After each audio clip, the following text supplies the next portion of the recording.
আসসালামু আলাইকুম। কোনটায় খাবেছি জানেননি? কবরস্থানের সামনে।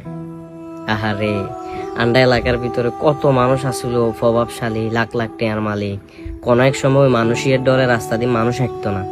এরকম মানুষও কোনো প্রকার বালিশ, খেতা, ফ্যান, এসি এগুলা ছাড়া আরামসে গুঞ্জার। এটা খেললে করে কইতেন হারবেন না। আজ যে খাবো ভিডিও বানাইয়া, কাইলে হয়তো বাইনে যাইতে বলবো।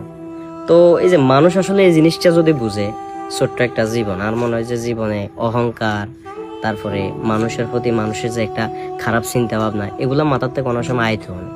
এটা হইলো আমরা বাঙালিগো সমস্যা। আমরা যে মারা যাবো একটা সময়ের পর, আমরা যে কোনো জিনিস লই যাইতে হাইতাম না, এই চিন্তাটা আমরা মাথাতে থাকে না। আমরা সবসময় চিন্তা করি মোড়া আলিয়ারে কাড়ে কিভাবে চিকন করে আর জায়গা কদ্দুরা বাই এলামো।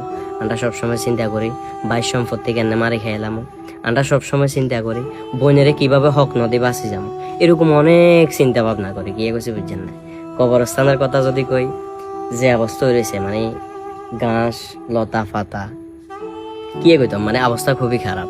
তো এই জিনিসগুলা যদি একটু অবসর সময় পান, যদি ব্যস্ততা কাটে, ঠান্ডা মাথায় চিন্তা করিয়েন, আশা করি অন্তত পক্ষে ওই অহংকার, মানুষের খারাপ চিন্তা ভাবনা, এগুলো তো অনেকটা দূরে থাকতে পারবেন।